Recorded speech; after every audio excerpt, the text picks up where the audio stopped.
All right, welcome to Resilient Voices and Beyond. I'm so excited to have, I believe this is my 25th episode that will be coming out. And that's just have a moment for that. Like, I did not realize when starting this up that I would be doing these interviews and doing this episode. I really did not have a clean idea of what I wanted to do with this, but I've kind of, led by faith and by talking to other alumni who have inspired me to be who I am through their own experiences, which brings me to one special person. I call her Tennessee Tony. But I had the distinct opportunity of meeting her at NFYI Shadow Day, and we kind of really clicked. I try to talk to her as much as possible, but she's an awesome, funny person. Hopefully, we don't have any come aparts throughout this episode. But without further ado, I'm gonna let her introduce herself. Okay, hi, I'm Grace Marshall. I am from Tennessee, obviously. I am currently a junior at Carson Newman University. I am studying psychology. I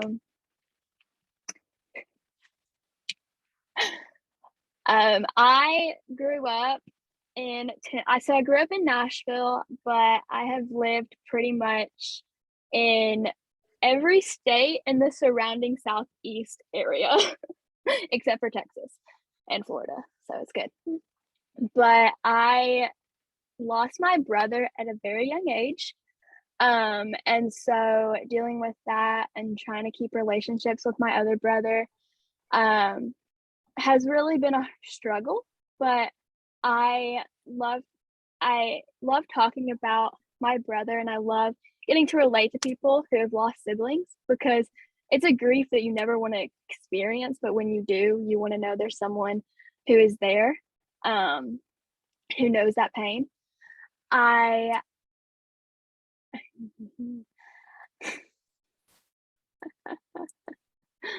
Well, why you doing that? Thank you for that introduction. And I am so sorry for your loss, and everything. I know I've heard bits and pieces of the story, behind that, having known you for, a couple years now. But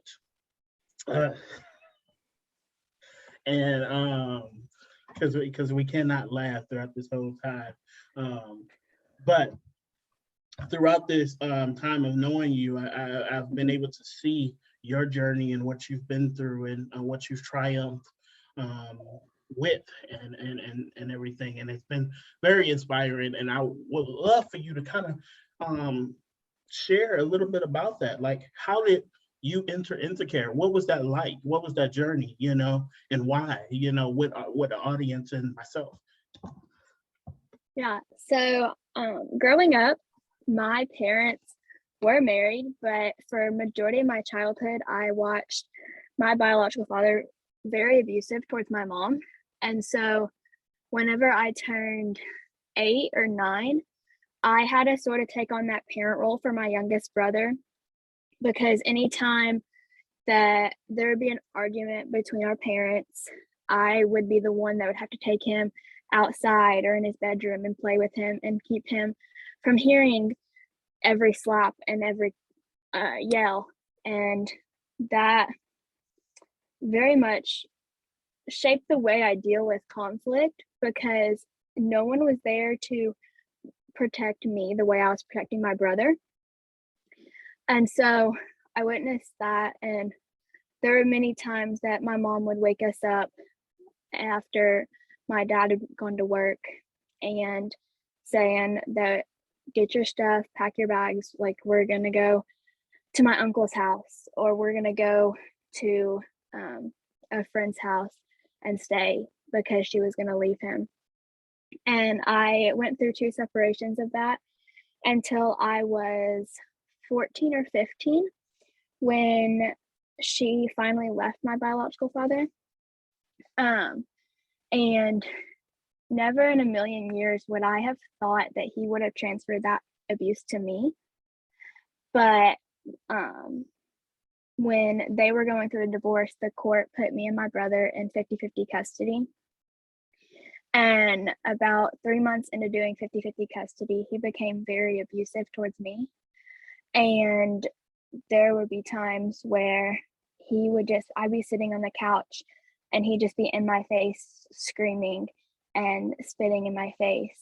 And when I would try to get away, he would become more angry and either pull me by my hair or hold me against a wall. And for the time I was 14 until 16, my mom tried to get full custody of me, but nothing ever worked and no one ever listened to me.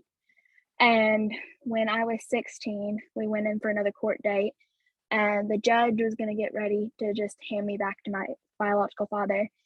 And she found out that I was self-harming and said that she was calling mobile crisis and bench ordered me into DCS custody. And so it's awful that it took me self-harming in order for someone to listen and actually take action into what was happening to me. But I'm thankful someone finally listened because I'm here today. Thank you for that. Thank you for that.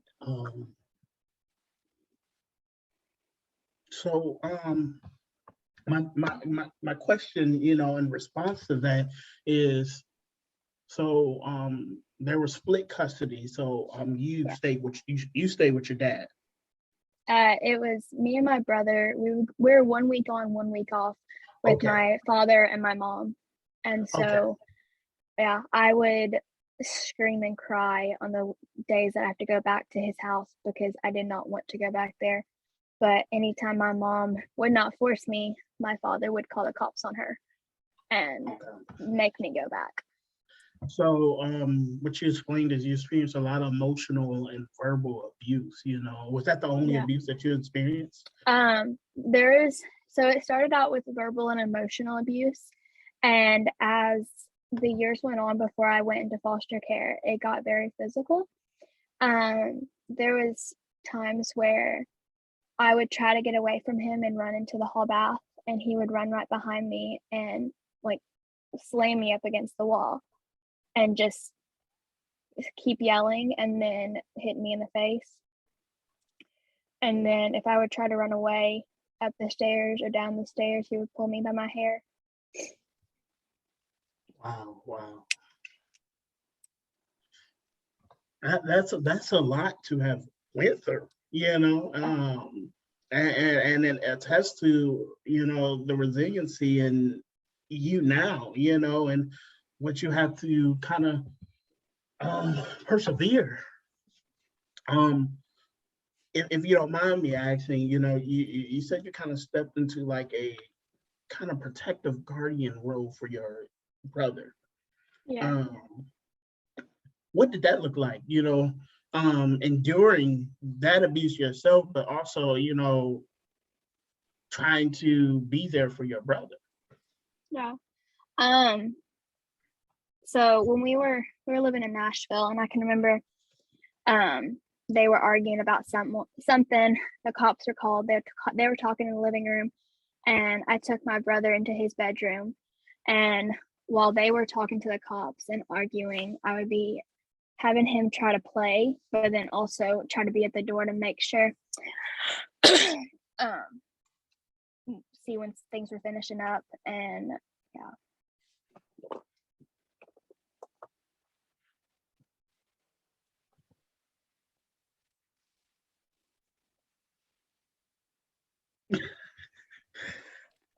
I don't know if I lost you there. I think I think my phone just went off, so sorry. It's no, connected to my iPad. Yeah, it is it's fine. connected. So for the listeners, like, look, you guys are gonna have to forgive me. I'm still working on these editing skills, so this is gonna be as raw and uncut as possible. So what you guys have probably heard from some of my other ones. I believe one of my videos have a cough in there, or something like that. But we just rolling with it. But it is okay. It is okay. I appreciate you guys being here, and I appreciate you too. Definitely. I've learned through many times to put mine on mute because it's wrong almost every time I've done one of these. But did your brother endure any abuse of his own? There was no one ever suspected abuse on my brother, and so he still remains in custody of my biological father, which is hard because I know that there's emotional abuse, but it's hard to pinpoint that, and it's hard to prove that to a judge, and so I can't, like, it's hard to say that whenever I've seen it, but no one ever listens about emotional abuse. So Yeah. So what does that look like as far as a relationship, with your brother, and with your father? A relationship with my brother is very difficult right now because to him, our biological father can do no wrong because to him, our father gives him whatever he wants. He's the golden child. And so I try to separate my feelings of our father and my relationship with my brother because I want to have a relationship with him because I can't have that relationship with my other brother.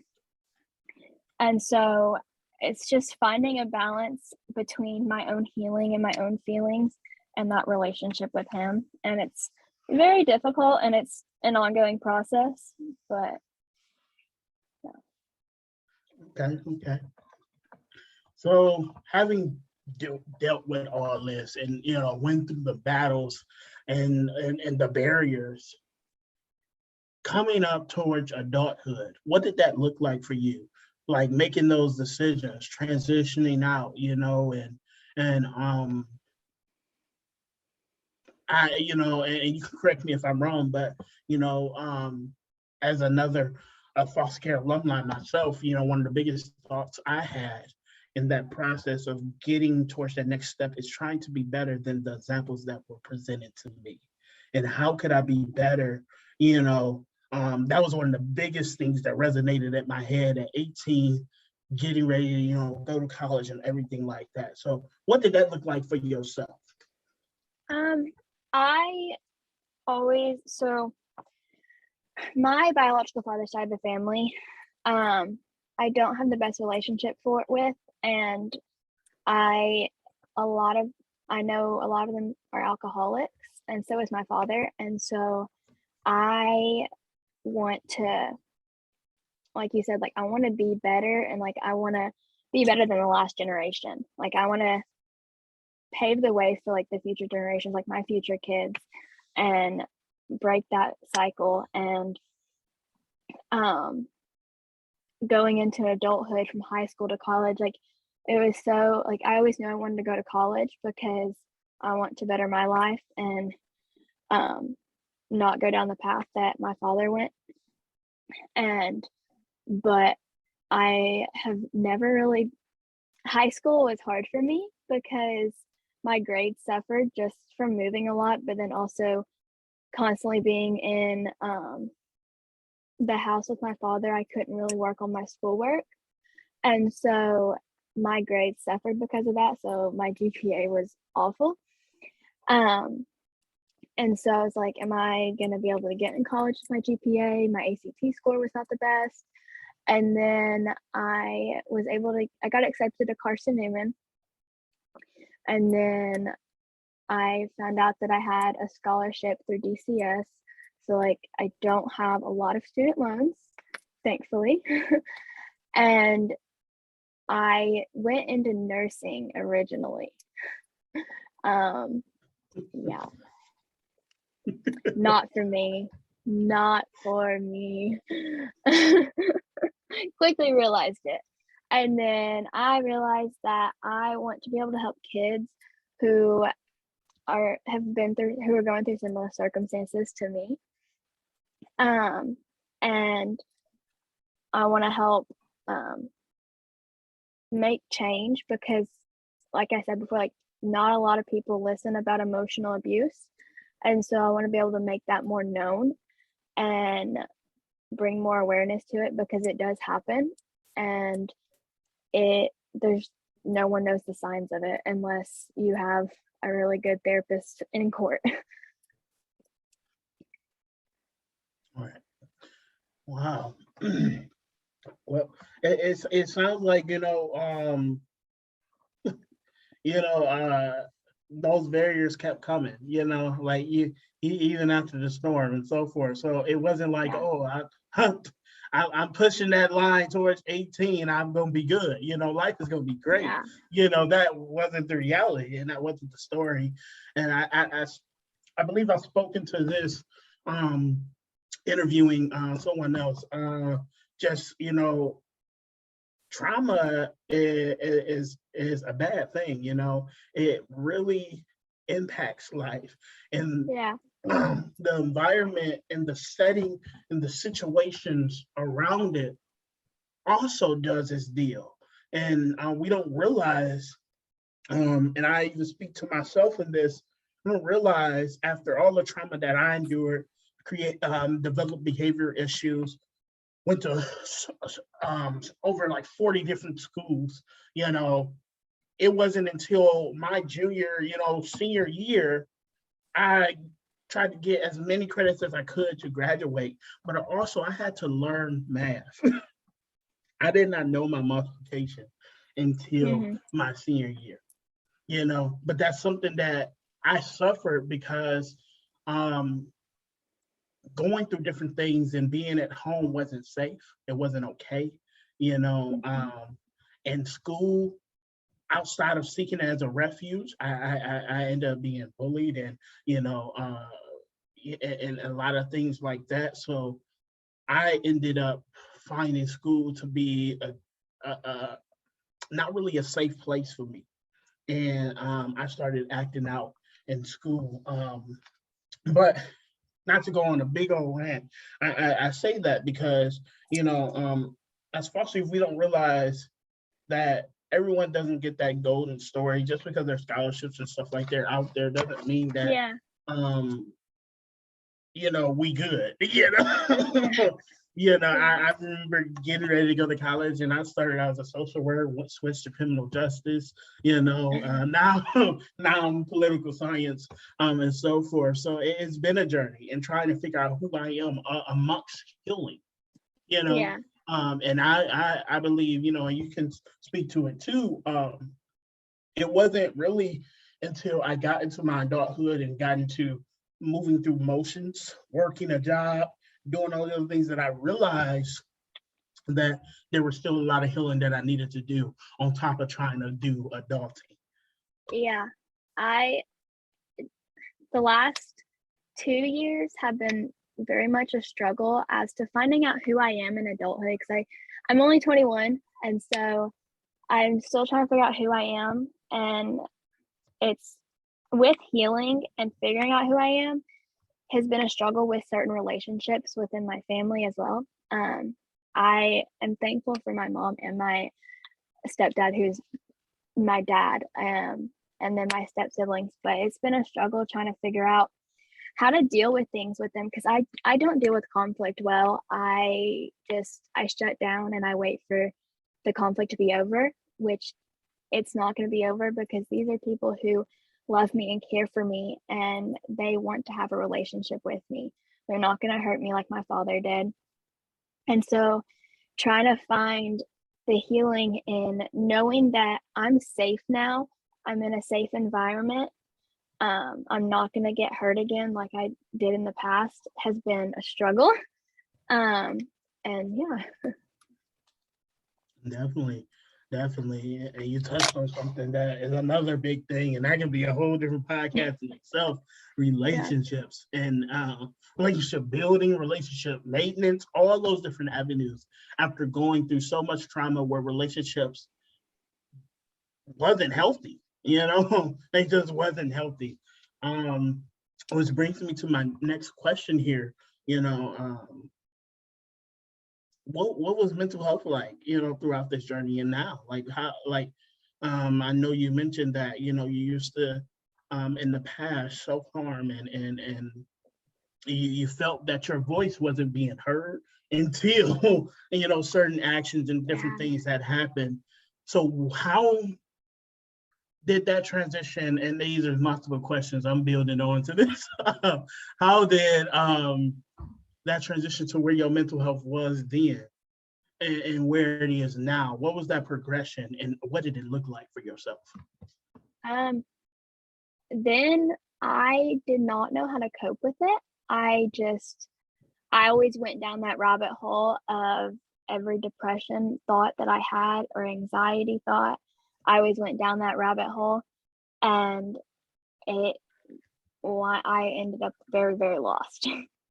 And the progression, it's getting better because I'm learning ways to pull myself out of that hole and not let those thoughts captivate me anymore. Because I don't I'm trying to get a word this.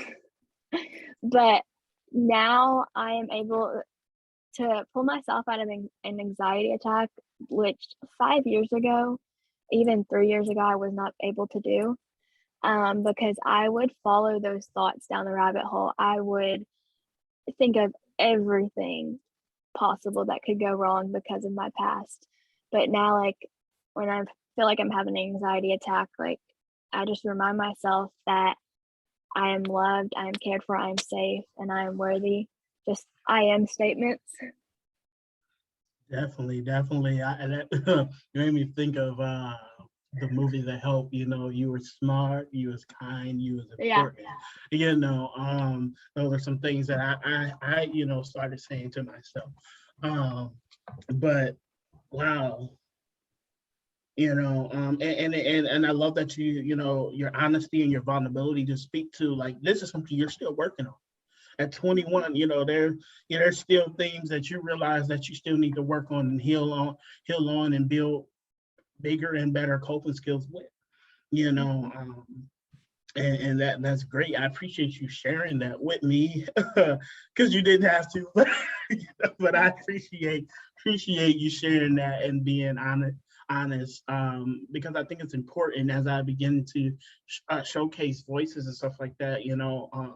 One of the things I made in one of my posts is, we see the professionals, we see the experts, and even the professionals that seem all together. But what is really helpful is we show the different faces and voices of people who are still working through, still trying to get to that place of stability, comfort, and peace within the healing, and who's to say that that isn't a everlasting battle and a workaround for themselves. I know for myself, I'm always evolving in my mental health. I'm always looking for, different ways to cope, different ways to manage things, how to be better in my communication and so forth. And those things are important to me because of the dysfunction I grew up around. And, one of the things is, as I've spoken, as we said before, is trying to be better than the examples that were represented in our past. I strive every day to be better than those examples, and it's not that I don't understand the story, because one of the things I did for my healing, and I think I spoke to you about this when we were on one of our calls, jokingly, that what I did was kind of recollect and try to figure out and find different ways. I couldn't really reunify all the way with my family, which most people do. So what I did is backtrack the story, why, and not really trying to find a why, but what was the why, I guess, so I guess finding a why, but wasn't really, I don't know if I'm explaining this good for the audience or yourself, but so I realized that my mom, even though She was a great woman in her own right. She had some flaws, you know, Hmm. and and the same thing went down to my grandma. Great woman, strong Black women and so forth in their own right. But that doesn't mean that they were all the way okay.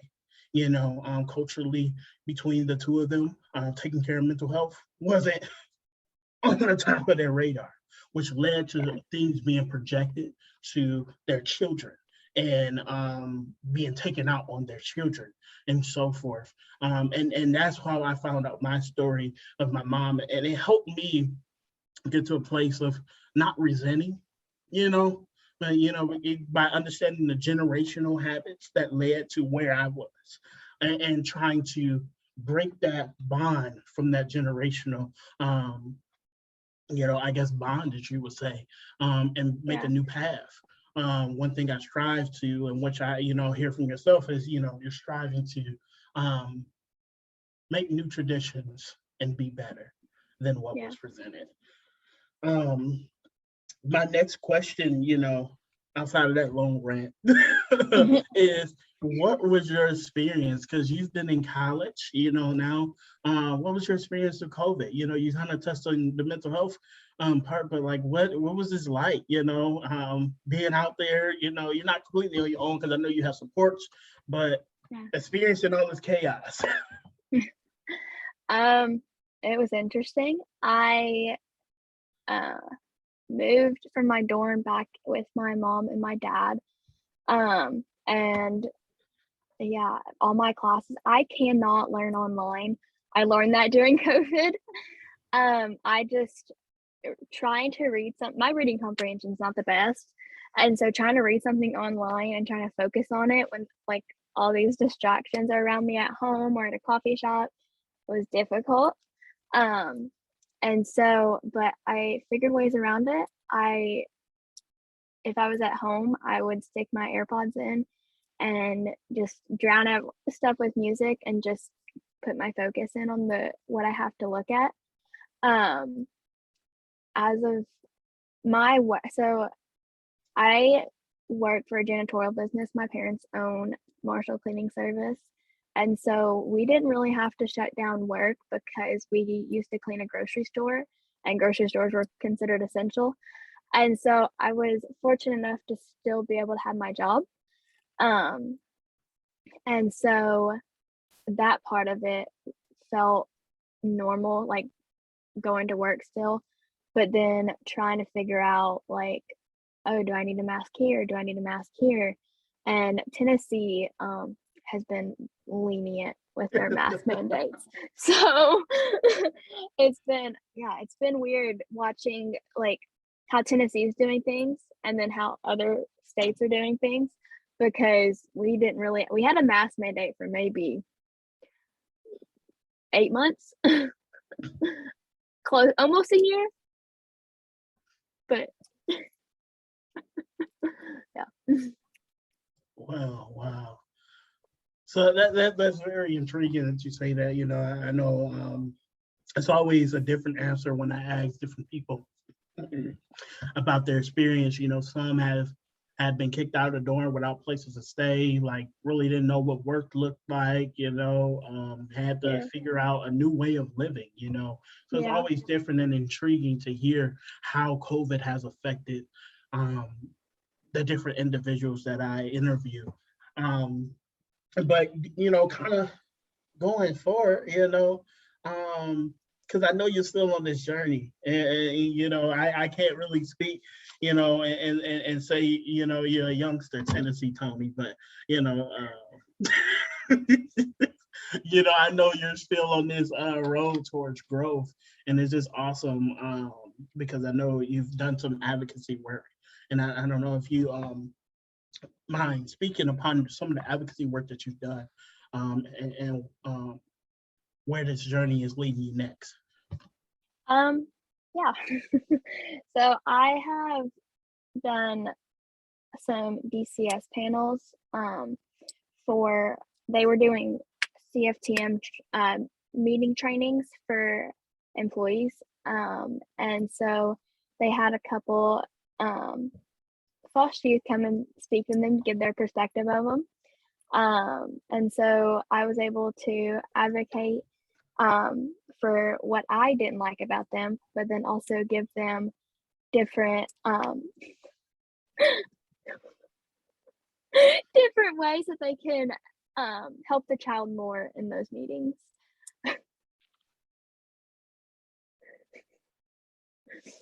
And then Take your time. Take your time. It's okay. you keep laughing. Hey, I just because you just how you said it. You said like just kind of tell them what I didn't like about them. So Yeah. I get it though. It's perfectly understand. But please continue. I'm sorry.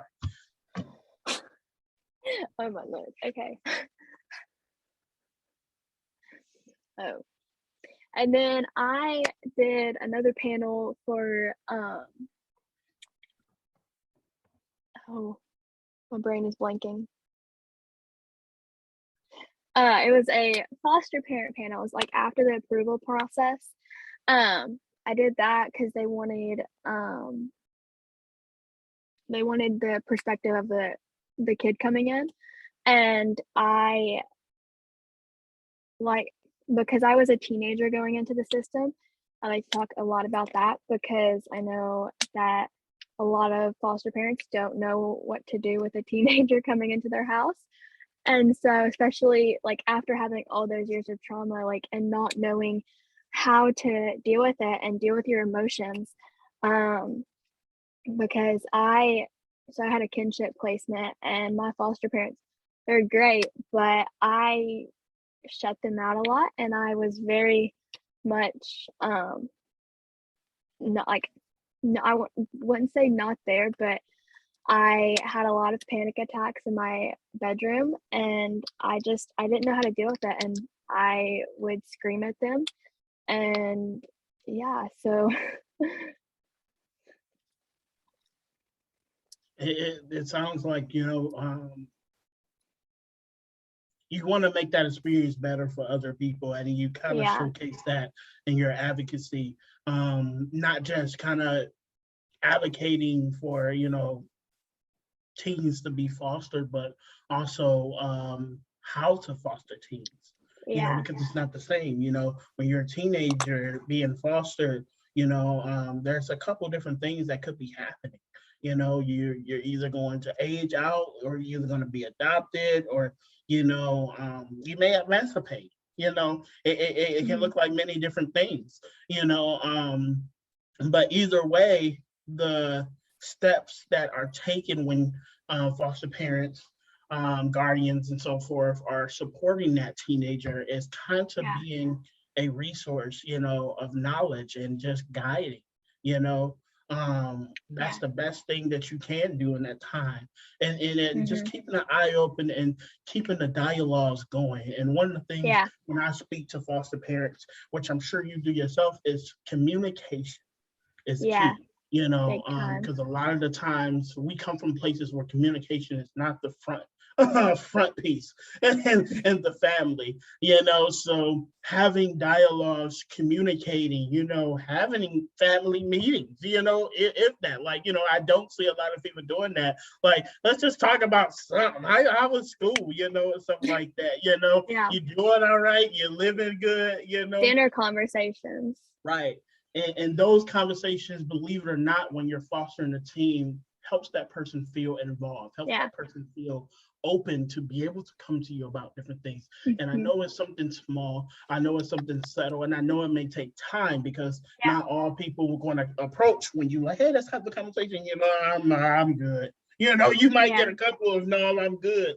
But keep asking, keep letting them know that there's a space here for them. Right. So I know, you're still in school. You're on this journey. What's the end game for school for you? Well, so I'll graduate in next spring with my bachelor's in psychology and my minor in mental health. And then I don't know where I want to go from there. I'm looking at master's in social work.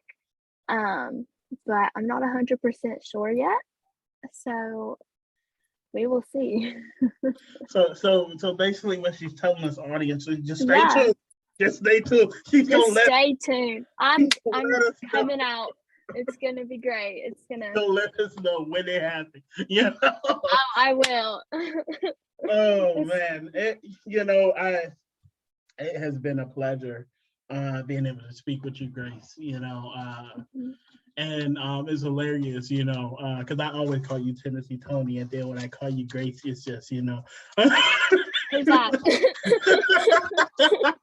it is hilarious to me. But Grace is just one of those people. I met her, and she has been a person that I call to just have a laugh, to be uplifted, because we have different accents, I guess you would say, because she's from the South and so forth.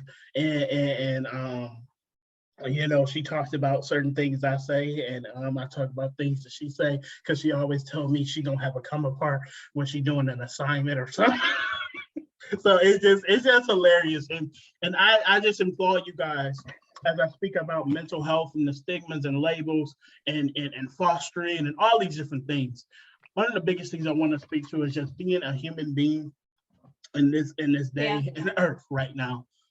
Find you some people that you can call on and just have a good laugh, a smile, and stuff like that. Because with everything that's happening, wars that are happening for no apparent reason, just to bully people, gas prices and just chaos in this world, things that are just unforeseen, taking care of yourself, your self-care, your mental health, your physical health, and just your well-being is important. I know a lot of us, we work, we in school, we always got something to be able to say, I don't have time for it. But we are in a place where we need to make time for those things. And I'm lucky to have a couple people in my life, that as I continue to grow and build friendships, and open doors for networking and connection, that I can finally say I can call on certain people and just be able to laugh.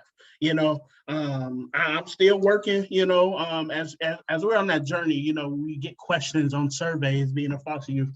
Who can you call on to, get support financially? Who can you call on to do that? I'm still trying to fill in those boxes at 24, and that's one thing I want to speak to, that, those boxes just automatically get filled when, you age out, you get an apartment, you get on your own. No, most times those journeys are still trying to get filled, and as young adults, and so forth, you don't realize what a friend is until you actually had a bad friend, and that was a lesson that I had to learn, because I use the word friend loosely, and I had to realize that not everybody is someone that you can refer to as a friend, and that people do come into your life for seasons.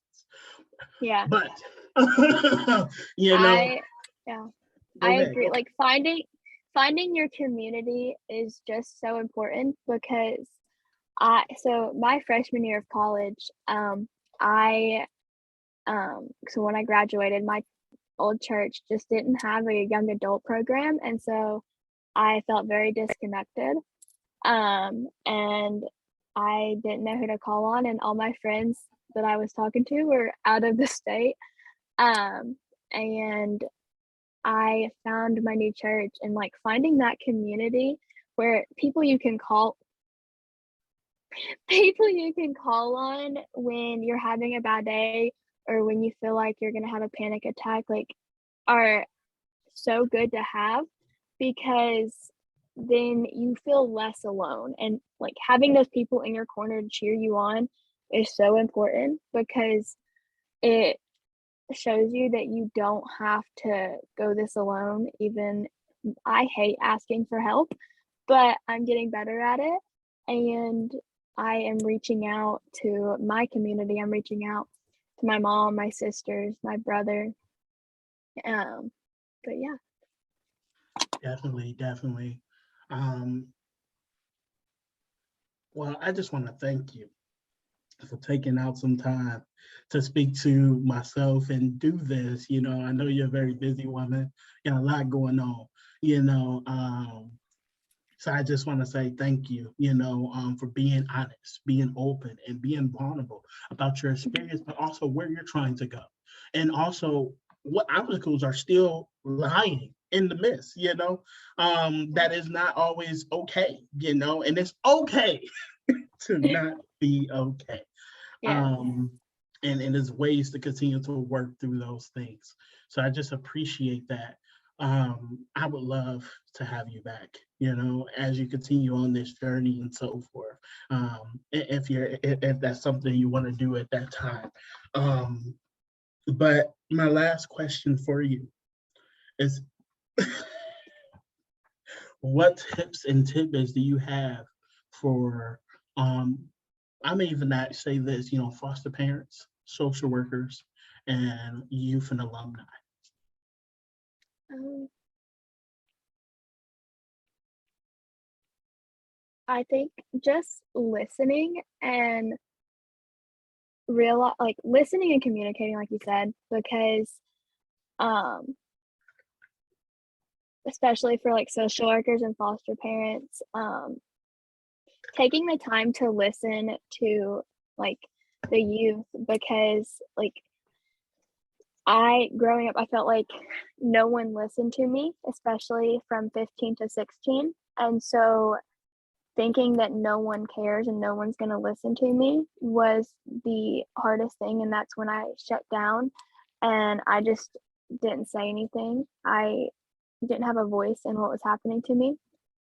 And so just taking the time to sit down and actually listen and have those conversations um, can really help change the perspective for the youth who they're working with.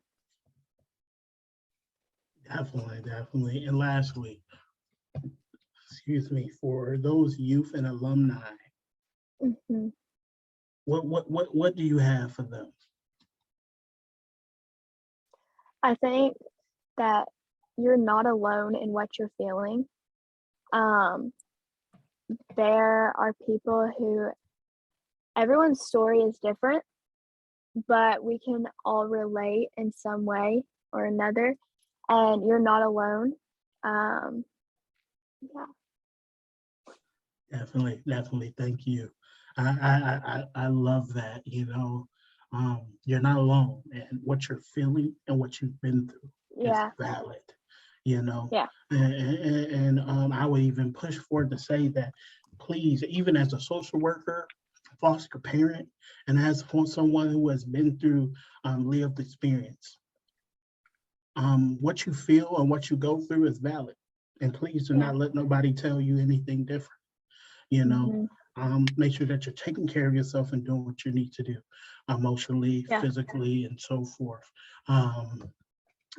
As I begin to end out Yeah. what has been a very beautiful uh, conversation, one thing I say, and I say this all the time, COVID is real. It is out there. It is here. And it probably Yeah. ain't going nowhere.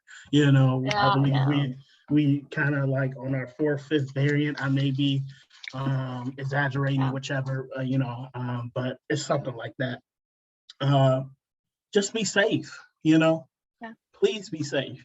If you're thinking about getting vaccinated and you're really unsure, do your research, do your homework, and see if it's for Mhm. you. Get it done. If it's not for you, wear a mask, take precautions.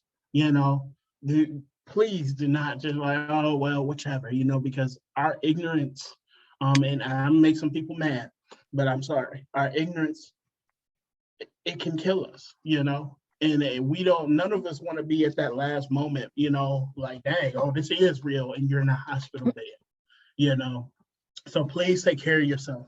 Take care of you. By taking care of yourself, you take care of your family, and you take care of this big village that we call the United States of America and so forth, and many other nations. So just do what you got to do, and be safe. Wear your mask, sanitize, wash your hands, and stuff like that. And I know that things are getting loosening up. So just follow the precautions that's necessary. Um, lastly, you guys have a good night, good morning, a good day, good whenever. Thank you for listening to Resilient Voices and Beyond. And I appreciate you guys. Continue to follow, continue to stay tuned, continue to share, and just thank you for being there.